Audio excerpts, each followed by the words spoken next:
बहुत पुराने समय की बात है। भारत देश में एक बहुत ही खूबसूरत राज्य था जिसका नाम सूर्यनगर था।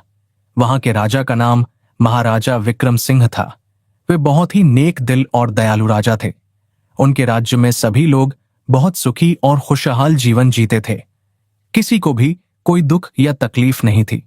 राजा विक्रम सिंह को पेड़ पौधों से बहुत ज्यादा लगाव था। उनके महल के बगीचे में तरह तरह के सुंदर फूल और पेड़ लगे हुए थे, जिससे बगीचा हमेशा महकता रहता था। एक दिन की बात है, राजा अपने दरबार में बैठे हुए थे। तभी एक बहुत बुजुर्ग संत वहां आए। उनकी दाढ़ी लंबी और सफेद थी और उनके चेहरे पर बहुत शांति और तेज दिखाई दे रहा था। राजा ने संत को देखते ही तुरंत अपने सिंहासन से उठकर उनका सम्मान किया और उन्हें बैठने के लिए एक अच्छी और आरामदायक जगह दी। राजा विक्रम सिंह के इस अच्छे व्यवहार को देखकर संत बहुत खुश हुए। उन्होंने अपने झोले से एक छोटा सा पौधा निकाला और राजा से बोले, हे राजन, मैं आपकी अच्छाई और पेड़ पौधों के प्रति आपके प्यार को देखकर बहुत प्रसन्न हूं। मैं आपको यह एक खास पौधा भेंट करना चाहता हूं। यह कोई साधारण पौधा नहीं है। संत ने आगे बताया, यह एक जादुई आम का पेड़ है। इसे आप अपने बगीचे की सबसे अच्छी और पवित्र जगह पर लगाना और इसकी देखभाल अपने बच्चे की तरह करना। जब यह पेड़ बड़ा हो जाएगा तो इस पर सोने के आम लगेंगे। यह आम खाने से कोई भी इंसान हमेशा स्वस्थ रहेगा, लंबी उम्र जिएगा और बहुत समझदार बनेगा। यह आम फल आपके राज्य की सबसे बड़ी दौलत कहलाएगा। यह बात सुनकर राजा की आंखों में खुशी के आंसू आ गए। उन्होंने उस पौधे को आदर से प्रणाम किया और संत को यह वचन दिया कि वे इस पौधे की रक्षा अपनी जान से भी ज्यादा करेंगे।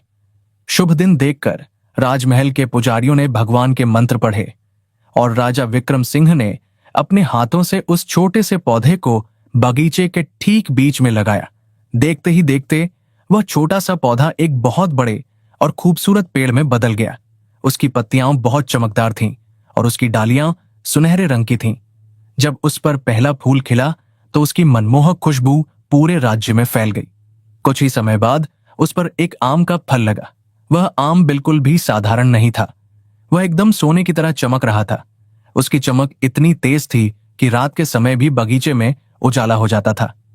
उसी पल एक सुनहरे रंग का कबूतर उड़ता हुआ आया और उस पेड़ की एक डाल पर बैठ गया।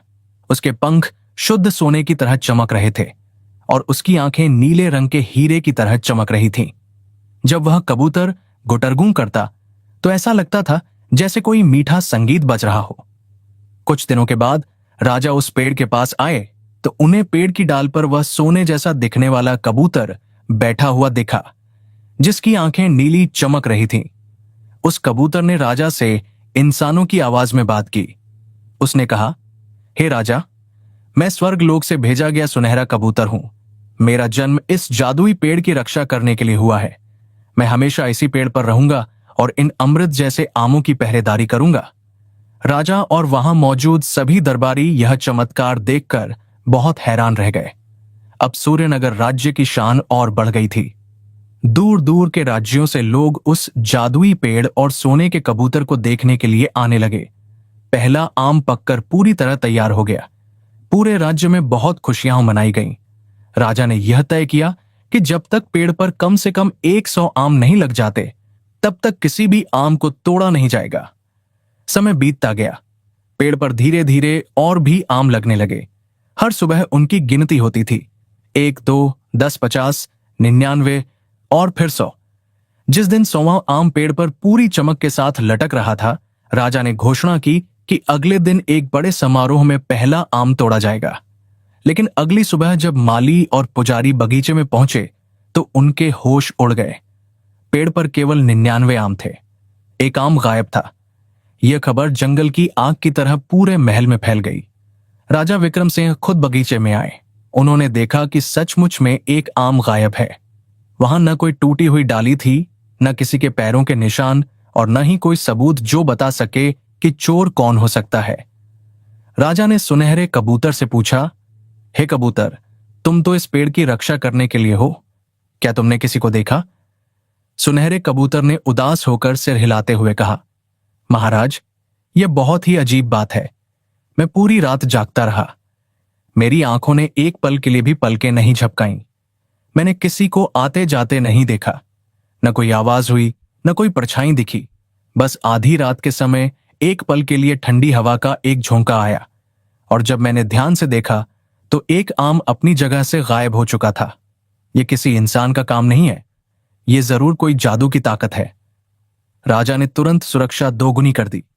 सैकड़ों सैनिक बगीचे के चारों ओर पहरा देने लगे। लेकिन अगली सुबह फिर वही हुआ। एक और आम गायब था। अब 88 आम बचे थे। हर दिन एक आम रहस्यमय तरीके से गायब हो जाता था। राजा की रातों की नींद उड़ गई थी। राज्य के बड़े बड़े योद्धाओं और जासूसों ने रात रात भर जाग कर पहरा दिया, लेकिन हर कोई असफल रहा। चोर अदृश्य था और किसी की पकड़ में नहीं आ रहा था। राजा का मन बहुत चिंता में डूब गया। सूर्यनगर की सबसे बड़ी दौलत उनकी आंखों के सामने लुट रही थी और वे कुछ भी नहीं कर पा रहे थे। दिन हफ्तों में और हफ्ते महीनों में बदलने लगे। जादुई पेड़ पर आमों की संख्या लगातार घटती जा रही थी। राजा विक्रम सिंह ने हार मानकर पूरे राज्य में यह ढिंढोरा पिटवा दिया, जो कोई भी इस रहस्यमय चोर का पता लगाएगा और जादुई आमों की चोरी को रोकेगा, उसे राज्य का आधा हिस्सा और राजकुमारी से शादी करने का मौका दिया जाएगा। यह घोषणा सुनकर सूर्यनगर और आसपास के राज्यों के कई राजकुमार, ताकतवर योद्धा और चालाक मंत्री अपनी किस्मत आजमाने आए। वे सब बड़े बड़े दावों के साथ आते थे। कोई कहता, मैं अपनी तलवार की परछाई से भी तेज हूं, चोर बच नहीं पाएगा। कोई कहता, मेरी आंखें बाज से भी तेज हैं, मैं हवा को भी देख सकता हूं। वे रात भर पेड़ के नीचे पहरा देते थे। कुछ अपनी आंखों में मिर्च डालकर जागते थे, कुछ खुद को खंभों से बांध लेते थे, लेकिन हर बार नतीजा वही होता। आधी रात को एक ठंडी हवा का झोंका आता, उनकी आंखों के सामने एक पल के लिए धुंध छा जाती, और जब तक वे संभलते एक और सोने का आम गायब हो चुका होता। सुबह वे शर्मिंदगी से सिर झुकाए राजा के सामने खड़े होते। कई तो इस रहस्यमय घटना से इतने डर गए कि वे पागल होकर वहां से भाग खड़े हुए। सूर्यनगर के लोग निराश होने लगे थे। उन्हें लगने लगा कि यह किसी भगवान के गुस्से का नतीजा है और इस रहस्य को कोई भी सुलझा नहीं सकता। सूर्यनगर राज्य की सीमा के पास एक छोटा सा गांव था। उस गांव में अर्जुन नाम का एक युवक रहता था। अर्जुन न तो कोई राजकुमार था और न ही कोई मशहूर योद्धा। वह एक साधारण किसान का बेटा था, लेकिन उसके मन में हिम्मत, दिल में दया और दिमाग में बहुत तेजी थी। वह अपने माता पिता का इकलौता सहारा था। उसने भी राजा की घोषणा और जादुई पेड़ के रहस्य के बारे में सुन रखा था। गांव के लोग जब भी इस बारे में बात करते तो वे इसे किस्मत का खेल मानकर चुप हो जाते थे, लेकिन अर्जुन का मन यह मानने को तैयार नहीं था। उसे लगता था कि हर समस्या का कोई न कोई हल जरूर होता है। एक दिन उसने अपनी मां से कहा, मां, मैं राजधानी जाकर इस रहस्य को सुलझाने की कोशिश करना चाहता हूं। उसकी मां चिंतित हो गई। बेटा, जब बड़े बड़े राजकुमार और योद्धा हार मान गए तो तुम क्या कर पाओगे? यह कोई जादू की ताकत है, तुम अपनी जान खतरे में मत डालो। अर्जुन ने प्यार से जवाब दिया, मां, कोशिश करना मेरा फर्ज है। मैं अपने राजा और अपने राज्य को इस मुसीबत में नहीं देख सकता। अगर मैं सफल हुआ तो यह पूरे राज्य की इज्जत होगी, और अगर नाकाम भी हुआ तो मुझे यह संतोष रहेगा कि मैंने अपनी ताकत के हिसाब से कोशिश की। कृपया मुझे अपना आशीर्वाद दो। अर्जुन की आंखों में उसका पक्का इरादा देखकर उसकी मां ने उसे आशीर्वाद दिया।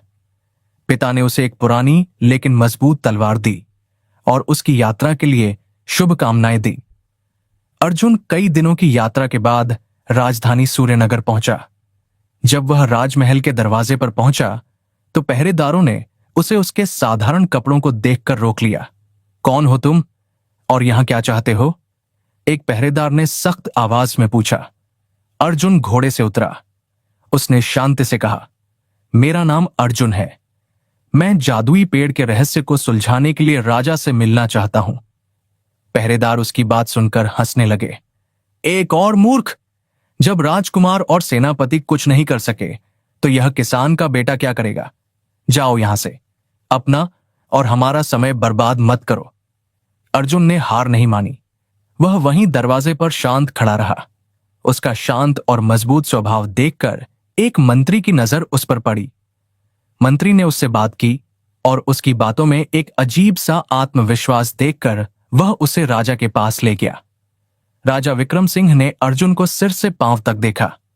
उसके कपड़े साधारण थे, लेकिन उसकी आंखों में सच्चाई और हिम्मत की चमक राजा को अच्छी लगी। युवक, क्या तुम उस चुनौती की गंभीरता को समझते हो जिसे तुमने स्वीकार करने का मन बनाया है? राजा ने पूछा।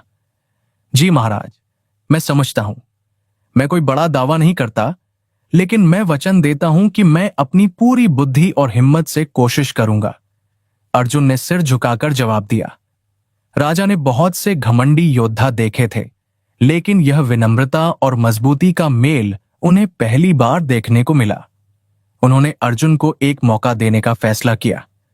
ठीक है युवक, आज रात बगीचा तुम्हारे हवाले। सुनहरा कबूतर तुम्हें वहां ले जाएगा। अगर तुम सफल हुए तो राज्य अपने वचन का पालन करेगा। जैसे ही शाम ढली, अर्जुन को राज बगीचे में ले जाया गया। चांदनी रात में वह जादुई पेड़ अनोखी सुंदरता के साथ चमक रहा था। सोने के आम तारों की तरह टिमटिमा रहे थे। अर्जुन ने पेड़ को श्रद्धा से प्रणाम किया। सुनहरा कबूतर उड़कर उसके कंधे पर बैठ गया। उसने अर्जुन को ध्यान से देखा और बोला, युवक, तुम्हारी आंखों में मुझे दूसरों की तरह घमंड नहीं, बल्कि जिज्ञासा और सम्मान दिख रहा है। सावधान रहना, यह कोई साधारण चोर नहीं है। अर्जुन ने मुस्कुराते हुए कहा, हे कबूतर, मैं ताकत से नहीं, अक्ल से काम लेना चाहता हूं। क्या आप मुझे ठीक आधी रात के समय के बारे में बता सकते हैं जब यह घटना घटती है?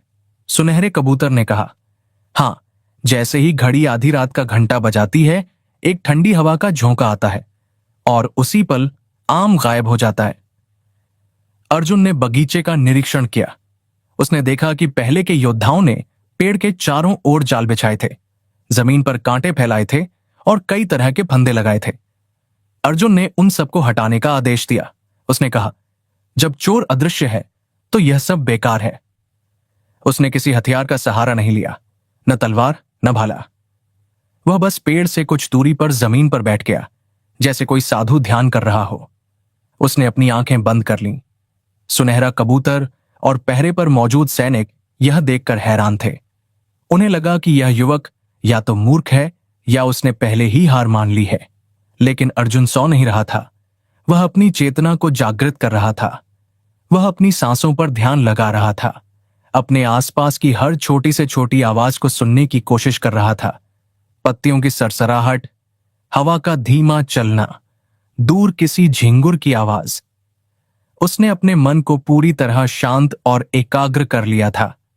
वह जानता था कि जो चीज आंखों से नहीं दिखती, उसे केवल गहरी अनुभूति से ही महसूस किया जा सकता है। समय बीतता गया। रात गहरी होती गई। सैनिक ऊँघने लगे, लेकिन अर्जुन स्थिर बैठा रहा। जैसे ही आधी रात की पहली घंटी बजी, अर्जुन ने अपनी इंद्रियों को और भी सचेत कर लिया। घंटी की आखिरी आवाज के साथ ही, जैसा सुनहरे कबूतर ने बताया था, एक बर्फीली हवा का झोंका पूरे बगीचे में फैल गया। सैनिकों की मशालें एक पल के लिए टिमटिमाकर लगभग बुझ गईं। एक अजीब सी खामोशी छा गई। अर्जुन ने अपनी बंद आंखों से भी उस बदलाव को महसूस किया। उसे लगा जैसे हवा में एक बारीक कंपन हुआ हो, जैसे पानी में पत्थर फेंकने पर लहरें उठती हैं। उसे एक हल्की, लगभग न के बराबर ओस जैसी ठंडक अपनी त्वचा पर महसूस हुई। उसने किसी को देखा नहीं, किसी को सुना नहीं, लेकिन उसे एक मौजूदगी का एहसास हुआ। यह एक ऐसी अनुभूति थी जिसे शब्दों में नहीं बताया जा सकता था। जब हवा का झोंका शांत हुआ और मशालें फिर से जल उठीं, सुनहरे कबूतर ने चीख कर कहा, देखो, एक और आम चला गया। सैनिकों ने दौड़कर देखा। सचमुच एक और आम अपनी जगह से गायब था। वे सब निराश हो गए, लेकिन अर्जुन शांत था। वह धीरे धीरे उठा और पेड़ के पास गया। उसकी आंखों में निराशा नहीं, बल्कि एक नई चमक थी। राजा को जब यह खबर मिली तो उन्हें भी लगा कि अर्जुन नाकाम हो गया। लेकिन जब अर्जुन सुबह उनसे मिला तो राजा ने पूछा, तो तुम भी नाकाम रहे? अर्जुन ने कहा, महाराज, मैं चोर को पकड़ तो नहीं पाया, लेकिन मुझे एक जरूरी सुराग मिला है। चोर इस दुनिया का कोई साधारण प्राणी नहीं है। वह किसी और लोक से आता है या उसके पास ऐसी जादुई ताकत है जो उसे हमारे लोक के नियमों से परे कर देती है। उसे हथियारों से नहीं पकड़ा जा सकता। उसे देखने के लिए हमें भी जादुई नजर की जरूरत होगी। राजा और दरबारी अर्जुन की बात सुनकर चकित रह गए। पहली बार किसी ने समस्या की जड़ तक पहुंचने की कोशिश की थी। राजा ने पूछा, तो अब आगे क्या योजना है? अर्जुन ने कहा, महाराज, मैंने किताबों में पढ़ा है कि हिमालय की गुफाओं में एक अंजन पत्थर पाया जाता है। उस पत्थर का काजल आंखों में लगाने से अदृश्य और जादुई ताकतों को भी देखा जा सकता है। अगर आप आज्ञा दें तो मैं उस पत्थर को लाने के लिए जाना चाहता हूं। यह एक बहुत खतरनाक मिशन था। उन गुफाओं तक पहुंचना लगभग नामुमकिन था और वे जादुई जीवों से सुरक्षित थीं। लेकिन राजा को अर्जुन पर विश्वास हो चुका था। उन्होंने अर्जुन को यात्रा के लिए जरूरी सामान और अपनी शुभकामनाएं देकर विदा किया। अर्जुन एक नए और खतरनाक सफर पर निकल पड़ा। अर्जुन का सफर मुश्किलों से भरा था। उसने घने जंगल, ऊंचे पहाड़ और तूफानी नदियों को पार किया। कई हफ्तों की कठिन यात्रा के बाद वह अंततः उन बर्फीली चोटियों पर पहुंचा जहां फुसफुसाने वाली गुफाएं थीं। इन गुफाओं के बारे में कहा जाता था कि यहां हवाएं भी रहस्यमय संदेश देती हैं और कोई भी साधारण इंसान यहां से जिंदा वापस नहीं लौटता। जैसे ही अर्जुन ने गुफा के पास कदम रखा, उसका सामना पहली परीक्षा से हुआ। यह भ्रम का जंगल था। गुफा के मुहाने पर लगे पेड़ पौधे अचानक जिंदा हो उठे। अर्जुन ने देखा कि उसके सामने उसकी मां खड़ी है और उसे वापस घर चलने के लिए पुकार रही है। फिर उसे अपने पिता दिखे, जो घायल हालत में पड़े थे और मदद के लिए चिल्ला रहे थे। एक पल के लिए अर्जुन का दिल दहल गया, लेकिन उसने तुरंत खुद को संभाला। वह जानता था कि यह सब माया है। उसने अपनी आंखें बंद की और अपने लक्ष्य पर ध्यान लगाया। उसने मन में कहा, मेरा फर्ज मेरे मुंह से बड़ा है। जैसे ही उसने यह सोचा, सारे भ्रम के जाल टूट गए और रास्ता साफ हो गया। अब वह गुफा के मुख्य दरवाजे पर था। वहां कोई दरवाजा नहीं था, बल्कि एक विशालकाय पत्थर का राक्षस बैठा था। उसकी आंखें लाल अंगारों की तरह जल रही थीं। उसने गरजती हुई आवाज में कहा, इंसान, तेरी हिम्मत कैसे हुई यहां आने की? जो भी अंजन पत्थर को पाना चाहता है, उसे पहले मुझसे लड़ना होगा। अर्जुन जानता था कि वह अपनी तलवार से उस पत्थर के राक्षस को नहीं हरा सकता। उसने अपनी अक्ल का इस्तेमाल किया। उसने राक्षस से कहा, हे महान पहरेदार, मैं आपसे लड़ने नहीं, बल्कि आपकी ताकत को नमन करने आया हूं। मैंने सुना है कि आप इतने ताकतवर हैं कि आप एक ही बार में इस पूरी गुफा को हिला सकते हैं। राक्षस अपनी तारीफ सुनकर खुश हो गया और घमंड से बोला, हिला सकता हूं? मैं तो इस पूरे पहाड़ को तोड़ सकता हूं। यह कहकर उसने अपनी पूरी ताकत से गुफा की छत पर एक घूंसा मारा। उसका वार इतना ताकतवर था कि गुफा की छत से हजारों नुकीले पत्थर टूटकर नीचे गिरने लगे। अर्जुन तो फुर्ती से एक तरफ हट गया, लेकिन वह राक्षस अपनी ही जगह पर अकड़ा बैठा रहा और नुकीले पत्थर उसी के ऊपर आकर गिरे, जिससे वह अपने ही वार के कारण पत्थरों के ढेर के नीचे दब गया।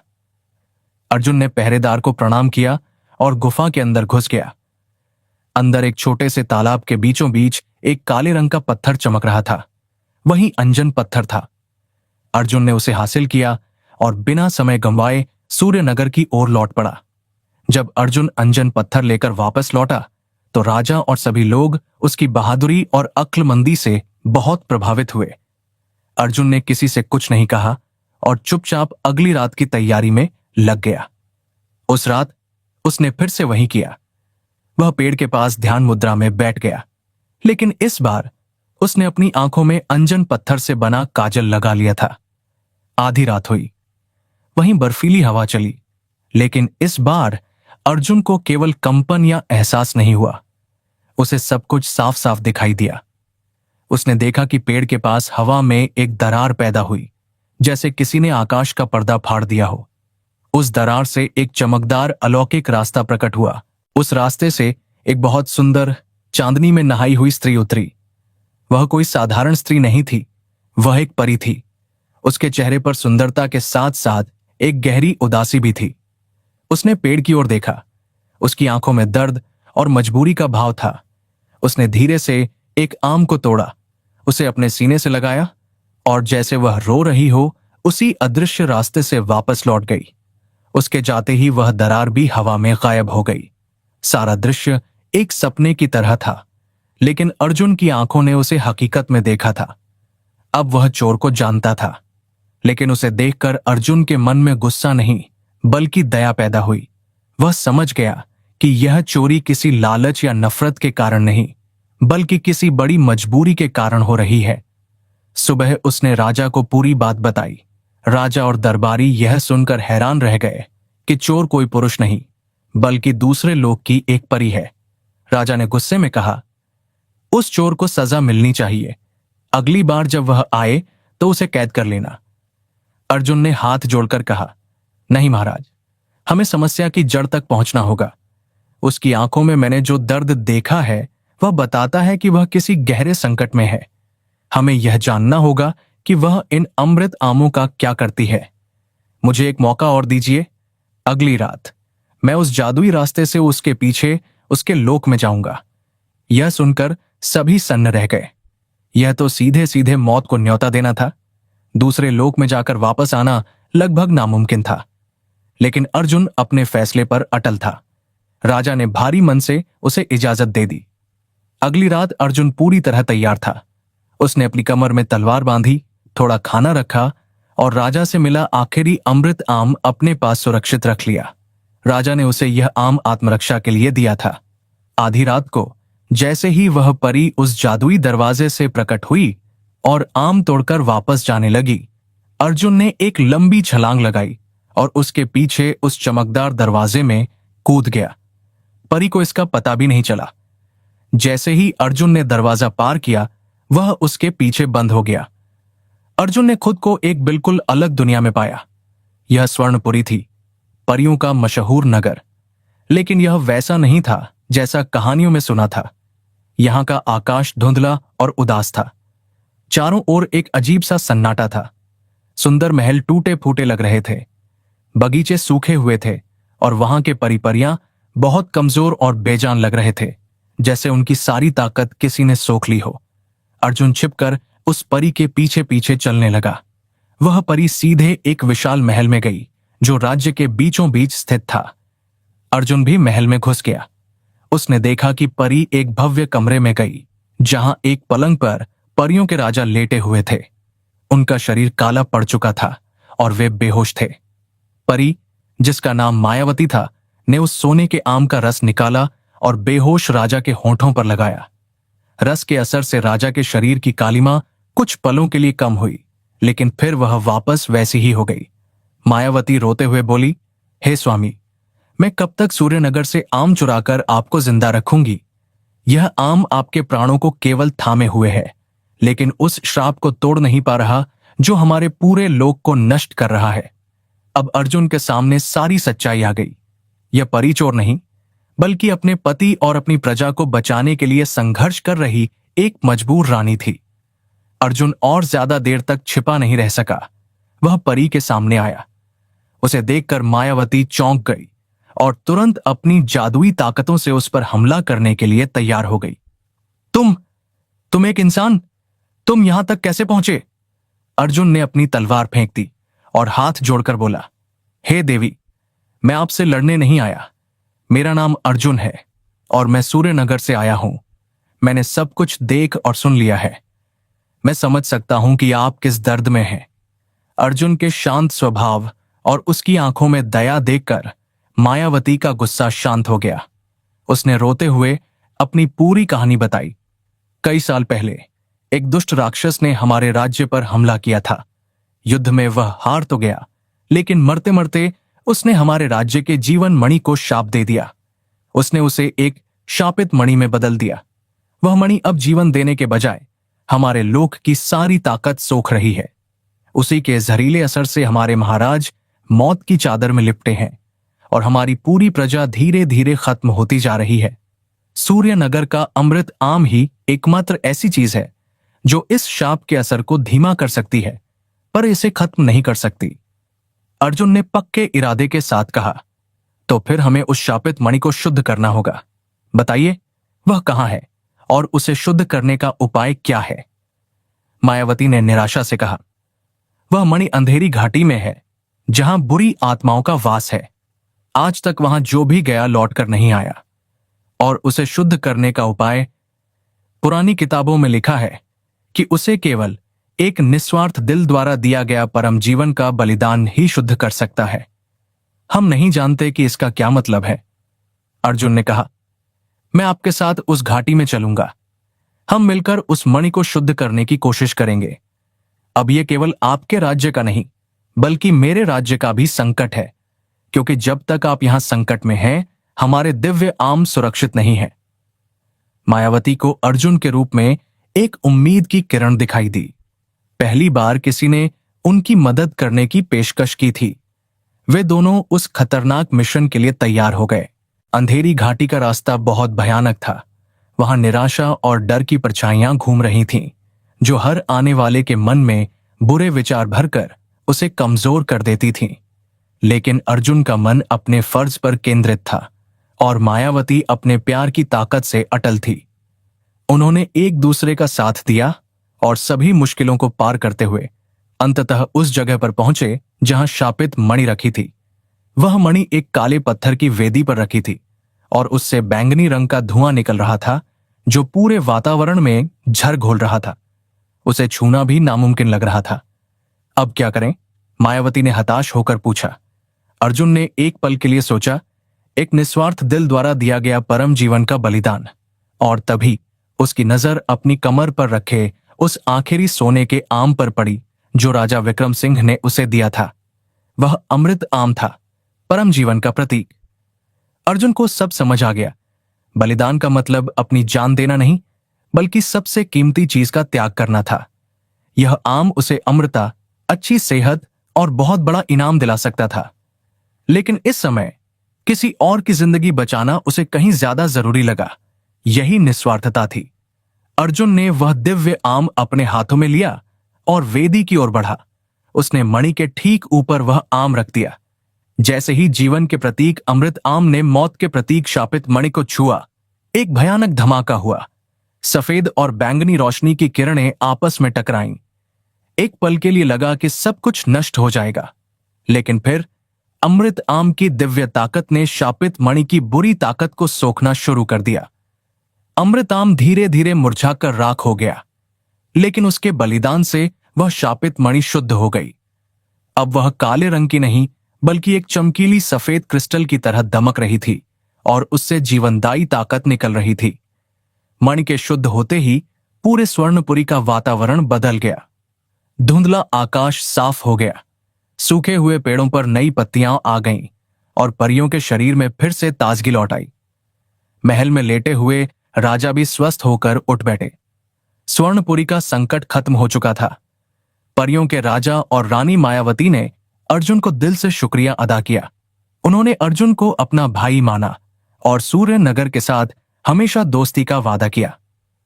उन्होंने दोनों लोगों के बीच एक स्थायी और सुरक्षित रास्ता बनाया, ताकि वे हमेशा एक दूसरे की मदद कर सकें।